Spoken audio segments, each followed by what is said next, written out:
coucou tout le monde, c'est encore moi. Encore une petite vidéo pour répondre à Lady, puis pour essayer de faire le tour du sujet des ombres. Parce qu'après je vais être un petit peu occupé avec le prochain kit, donc je vais disparaître jusqu'à samedi. Déjà pour commencer, merci à tout le monde d'avoir fait les corrections. Je suis désolée de vous avoir embêté avec ce kit un peu particulier, mais comme vous avez pu le voir, il n'était pas facile et puis ça nous a permis de voir un peu la problématique des- de mettre des éléments sur une page blanche parce que c'est en fait la difficulté de ce kit, c'est que les fonds sont très clairs et que régler des ombres sur des fonds clairs, c'est pas évident. Et en plus avec des éléments aquarelles. Alors pour répondre à la question de Ladi tout à l'heure sur les ombres, est-ce qu'on doit mettre, est-ce qu'il ne doit pas mettre d'ombre sur les éléments dessinés, etc. Il y a un petit peu de confusion et de malentendu, donc je veux le faire de vive voix. Alors je vais le dire très clairement, il n'y a pas de règles.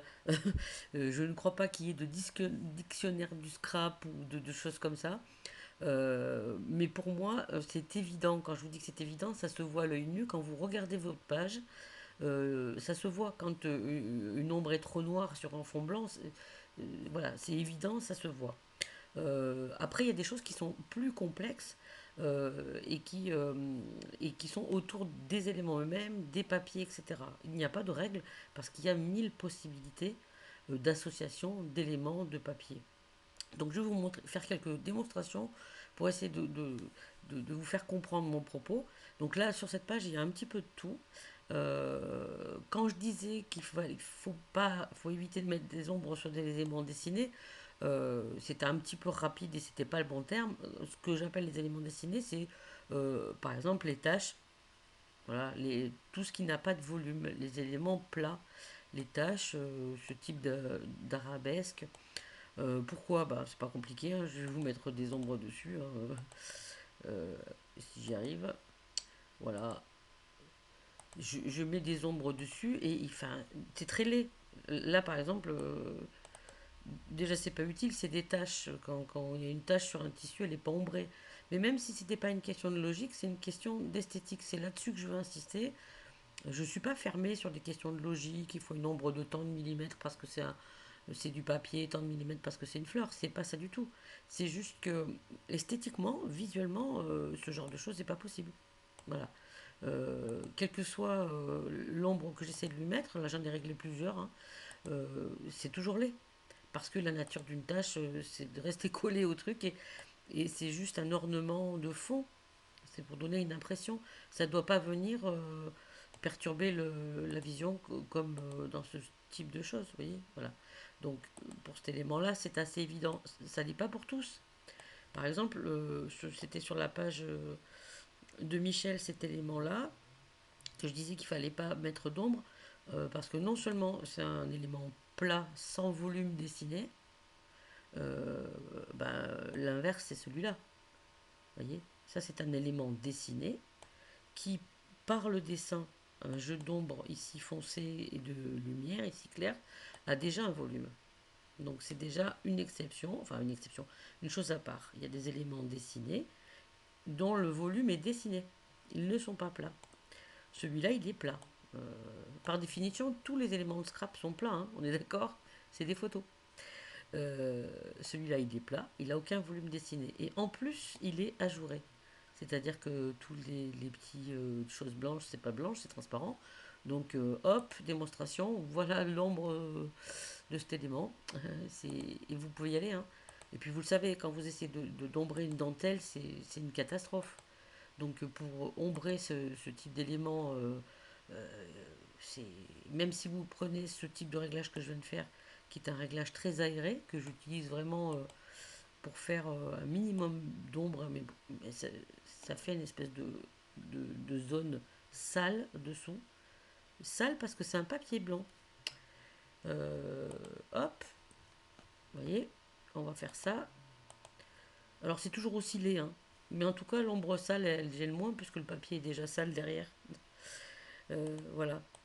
En tout cas, ce type d'élément, bah non, pas d'ombre. Pour moi, hein. Après, c'est une question d'esthétique, hein. Alors, il y a ça. Mais il y a surtout le fait de l'interaction entre les éléments. Si celui-là est ombré, où est-ce qu'il est? Je vais le désombrer parce qu'il me fatigue. Voilà. Si celui-là il est ombré et qu'on veut faire des superpositions, il faut bien qu'il y ait un qui soit plus proche du papier, un par-dessus, etc. Si vous voulez les empiler. Alors que s'ils ont tous la même ombre, pour les empiler, ça va être compliqué. Euh, aussi, quand vous regardez cette page, il n'y a absolument aucune ombre sur aucun élément. C'est pas choquant. Il y a énormément de clientes qui ne mettent jamais d'ombre sur leur page parce qu'elles ne savent pas le faire. C'est un concept, voilà. C'est à partir du moment où ils sont tous sans ombre, ma foi, c'est un parti pris. Moi, j'ai aucune critique à apporter sur les partis pris artistiques et sur le fait que ben, elles mettent pas d'ombre, elles mettent pas d'ombre. Quand c'est des éléments plats comme ça, ben voilà, c'est comme un dessin, il n'y a pas de souci. À partir du moment où on va commencer à mettre de l'ombre sur un ou deux des éléments, c'est là où ça va se gâter. Euh, après, ce que je disais, ça dépend aussi du type d'élément. Celui-là, il est dessiné avec déjà un effet de volume. Qu'il soit ou pas avec une ombre a déjà moins d'incidence. Alors, je vais vous en mettre une euh, d'ombre. Voilà. N'importe laquelle, hein. Donc, je mets celle-là, par exemple. C'est une ombre qui est très près du bord, hein. Ça lui donne pas trop de volume, mais comme lui, il en a déjà, ça pose pas de problème.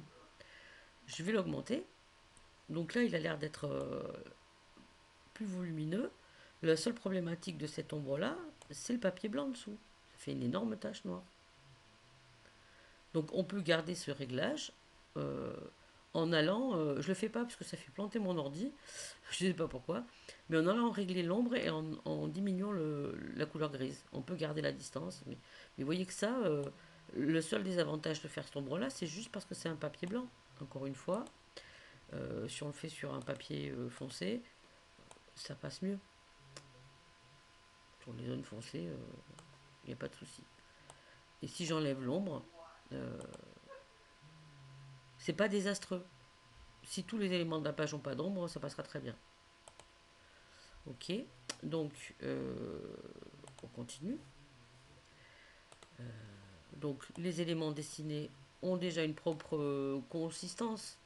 Dessinés, quand je dis dessinés avec des ombres, ont leur propre consistance. Celui-là, par exemple, il est super plat. Euh, Quelle que soit la façon dont vous allez essayer de l'ombrer, c'est un élément qui est dessiné, mais c'est abstrait. C'est pas aussi dessiné que là, où il y a des détails précis, ombre et lumière. Là, c'est vraiment abstrait. Et c'est de l'aquarelle, on le reconnaît au fait que ben, il reste des parties blanches. La découpe, elle est grosso modo hein, de la forme de la fleur, à tel point que si j'essaye de lui mettre une ombre, c'est désastreux. Euh, Style, voilà. Donc je vais lui mettre une ombre, ben oui, c'est du papier. Ça perd son charme de tache, hein, parce que c'est une très jolie tache. Si on met une ombre papier, si on prend l'ombre logique de la feuille de papier, c'est-à-dire toute fine, d'autre par là, voilà, c'est pas super beau. Quelle que soit l'ombre qu'on va mettre, ça perd un peu de son charme. Si on met une ombre très légère, ça va donner du corps à la page si tous les autres éléments sont aussi légers. Mais cet élément, c'est l'exemple type de l'élément aquarelle. Si vous ombrez, il faut ombrer très léger. Surtout si le fond en dessous est blanc. Là, ça passe. Je mets la même ombre, hein, parce que c'est la même, mais avec une densité plus foncée. C'est moche, c'est noir. Voilà. Par définition, celui-là, c'est aussi un élément aquarelle, c'est pour vous montrer. Hein, mais comme le dessin suggère le volume, puisqu'il y a du foncé là, du clair là, il va mieux passer et à plat et ombré. Il a moins l'air de papier, parce qu'il a la forme d'une feuille, et qu'il est moins abstrait que celui-là qui est très abstrait. C'est pour ça que je vous dis qu'il n'y a pas de règle. Ça va dépendre de l'élément. Et pour le savoir, il faut l'essayer. Si vous essayez l'ombre et que ça ne va pas, ça se voit visuellement que c'est choquant. Cet élément-là, par exemple, alors celui-là, c'est typiquement donc les objets réalistes sur cette page. Il y a celui-là, celui-là, ce que j'appelle des objets réalistes, c'est des vrais objets photographiés, hein. Et celui-là. Et le ruban. Voilà. Ça, c'est les vrais objets de cette page. Tout le reste, c'est du dessin. C'est du numérique, c'est de l'aquarelle, c'est ce que vous voulez, mais c'est du dessin. Cet élément, donc, il a un volume. Puisqu'on voit bien, il est tricoté. Il a un premier volume ici. Donc, un deuxième volume là. C'est un petit peu déroutant de voir qu'il est super plat là. Mais il a déjà du corps en lui-même. Par contre, si vous lui mettez une ombre qui ne convient pas au papier de fond, vous voyez, c'est noir, c'est laid, ça ne va pas aller. Si vous lui mettez une ombre qui ne convient pas à sa consistance, à peu près comme ça, et encore, ça passe. Vous voyez, ça passe parce que l'élément en lui-même a du volume. Après, c'est un choix. Les Américaines aiment les ombres très noires. Voilà, c'est des choix. Mais dans une même page, faites les mêmes choix. Sur la densité de l'ombre, sur sa direction. Encore moi, après, je m'en fiche un peu, hein. Je regarde pas d'où vient le soleil. Je sais qu'il y a des gens qui veulent que tout soit ombré de la même façon. Moi, ça m'est égal. Tout ce que je veux pas, c'est que ce soit l'air sale ou laid, ou que l'élément soit pas mis en valeur. Et cet élément-là, pour le mettre en valeur, c'est soit le laisser tel qu'il est, en fond décoration sur un papier, soit de lui mettre une ombre très aérienne. Voilà. Euh, les choses intermédiaires sont pas terribles. Ça, alors ça c'est aussi typique. Vous voyez, ça c'est une feuille. J'ai oublié de vous dire, oui, ça c'est une feuille réaliste, hein. Pourquoi je l'ai oublié? Parce qu'elle pourrait très bien être un dessin. Elle n'a pas vraiment de consistance, cette feuille, quand on la regarde comme ça. Elle pourrait très bien être un dessin. Du coup, l'ombre, pour cet élément-là, est nécessaire à lui donner un volume, une existence. Mais si la personne a choisi d'en faire une tache de fond, elle peut, peu importe. Mais c'est vrai que on a tendance, quand on voit une feuille, à imaginer qu'elle s'envole. Même si c'est très, très fin une feuille, elle prend vie dès qu'on lui met un peu d'ombre. Euh, Pourquoi je vous ai mis la lampe dessus? Parce que là, vous allez voir, c'est magique. Cet élément, par exemple, il est dessiné, tout le monde sait ce que c'est qu'une lampe, et tel qu'il est, il passe, hein. Euh, Dès que vous allez l'ombrer, tout d'un coup, c'est une chose qui est très différente. Alors, toujours pareil, hein, quand l'ombre elle est noire, c'est laid, hein. Mais une lampe, dans l'imaginaire des gens, c'est quelque chose qui a du volume et qui est soit posé, soit suspendu. Si vous voulez suggérer au spectateur, à la personne qui regarde votre page, que la lampe elle est suspendue, il faut qu'il y ait un écart du mur. Enfin, on va dire que c'est un mur. Euh, donc, si vous voulez la mettre en valeur et la suspendre, il faut lui mettre une ombre. Là, l'ombre elle est petite, c'est pas dérangeant. Si vous la posez quelque part, voilà, petite ombre. C'est pas laid. Du moment que ça ne vient pas faire une tache, c'est pas un problème. Si vous voulez suggérer qu'elle est pendue, on va regarder pour celle-là par exemple, hein, c'est le même exemple, hein. C'est une lampe. Dans l'imaginaire des gens, elle est soit posée, soit pendue. Donc là, je l'ai pendue, mais c'est pas transcendant. Si je la décolle du mur avec une ombre, quelle qu'elle soit, visuellement, on a compris qu'elle est, enfin, on voit bien qu'elle est suspendue. Surtout parce que cet élément, lui, ne l'est pas. Vous voyez? Pour suspendre quelque chose à un clou, il faut que le clou il soit fixe au mur, pas qu'il vole. Donc il faut qu'il y ait une différence de distance entre ces deux éléments. C'est ce que je disais, l'interaction des deux éléments va créer le volume et la mise en scène. Euh, Si par exemple moi je veux poser cette lampe quelque part, je vais la poser sur le ruban, tiens. Alors là on voit qu'elle est posée, ça peut passer, hein. Généralement, quand on pose quelque chose sur quelque chose d'autre, ici, il se passe quelque chose. Il y a une ombre, l'ombre de cet élément sur celui-là. C'est ce qui va nous donner l'animation de cette scène-là. Le fait d'avoir posé quelque chose sur quelque chose d'autre va créer une zone d'ombre. Vous voyez? Là, il a vraiment l'air beaucoup plus posé. Cet élément-là, c'est comme la cafetière. C'est un élément réaliste, mais euh, il a été photographié, mais c'est surtout du papier qui a déjà une forme ici, une ombre à l'intérieur avec la perle. Du coup, il a déjà un volume. Qu'il soit posé comme ça sur la page sans ombre ou pas, ça n'a pas trop d'importance.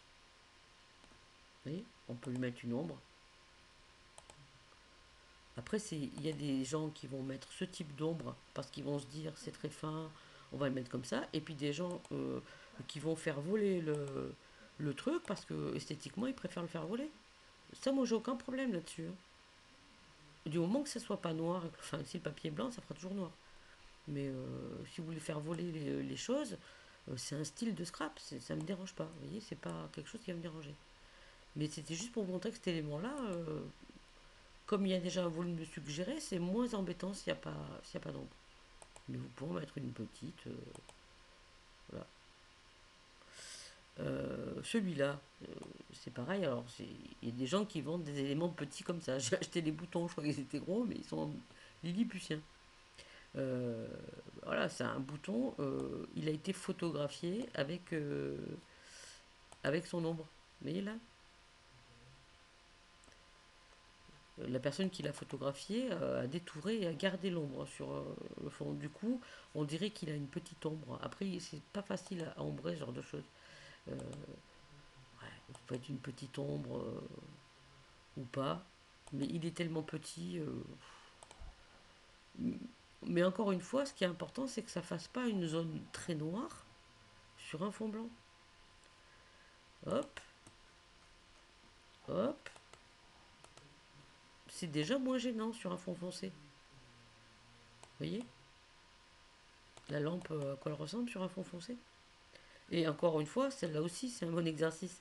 C'est une lampe qui est transparente, c'est-à-dire que j'ai mis une transparence ici pour qu'on puisse voir les objets, parce que c'est une lampe, oui, transparente.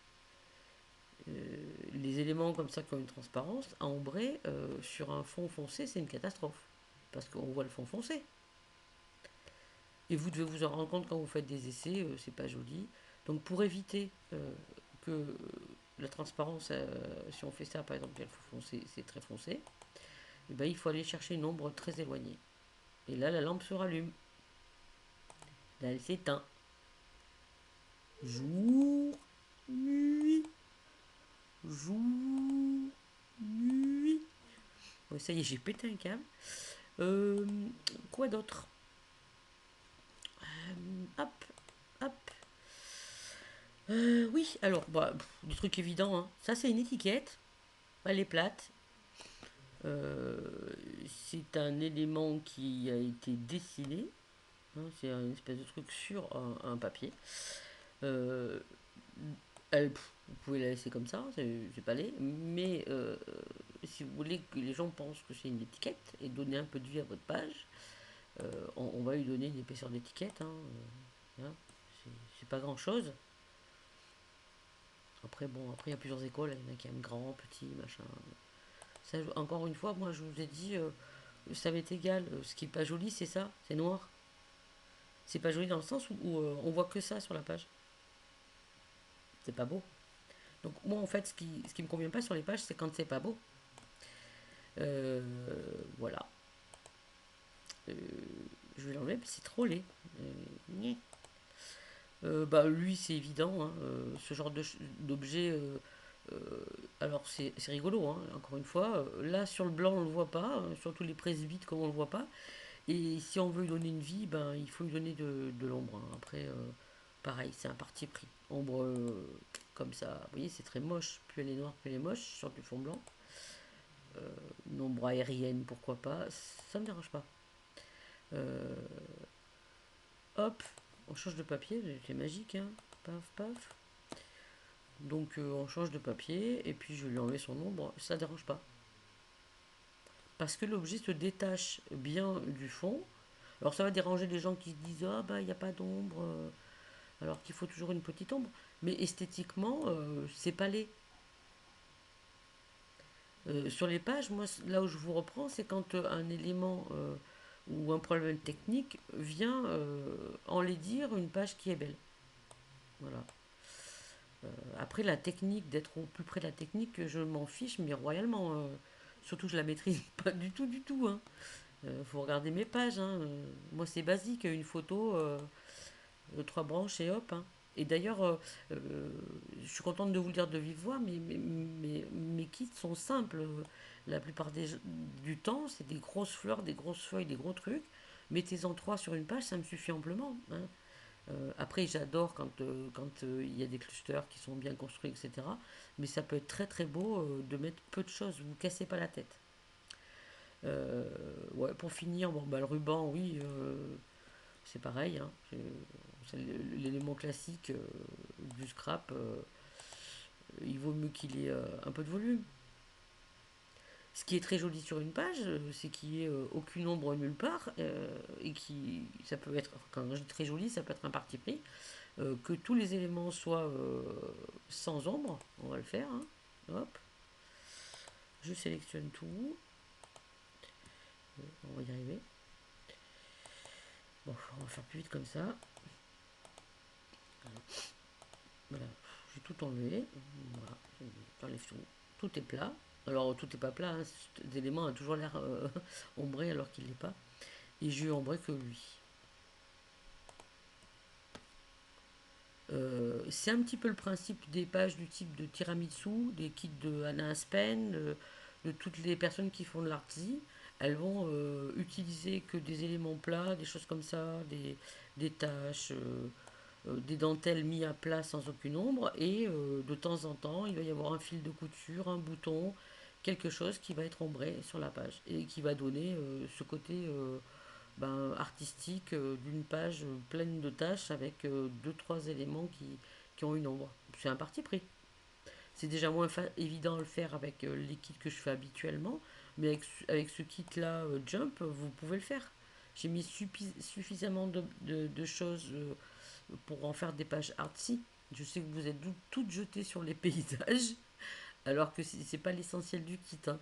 Mais je comprends que ça soit tentant. Voilà. Pour finir, la citrouille. Après, je vous laisse parce que je vais travailler. Donc la citrouille, c'est comme la cafetière, c'est comme la petite fleur, c'est comme la lampe. C'est des éléments qui ont déjà un volume. Et si vous leur mettez une mauvaise ombre, c'est une catastrophe. Parce que là, on peut imaginer que c'est une citrouille, hein, quand on la regarde comme ça. Dans les livres d'enfants, c'est pas ombré par rapport à la page. C'est des dessins. Je cherche ma citrouille. Hop. Si je lui mets la mauvaise ombre, c'est une catastrophe. Enfin, vous voyez, enfin, c'est du papier. Si l'ombre est trop plate. Donc, si vous voulez l'ombrer, faut pas hésiter, hein. L'aquarelle, c'est du blanc sur blanc. Faut choisir l'ombre la plus claire possible. Et là, votre citrouille, elle prend vie.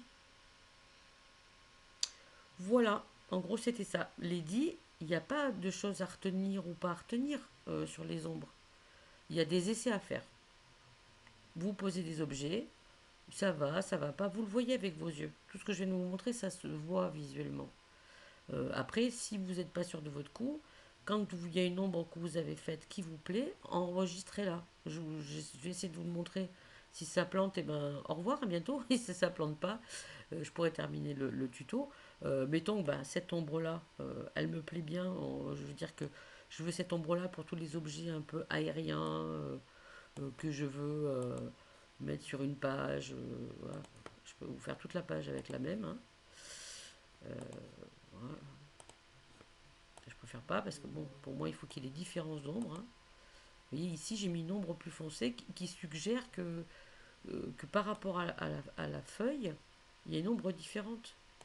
Les objets entre eux, et ça tisote. Regardez ces pages et vous verrez.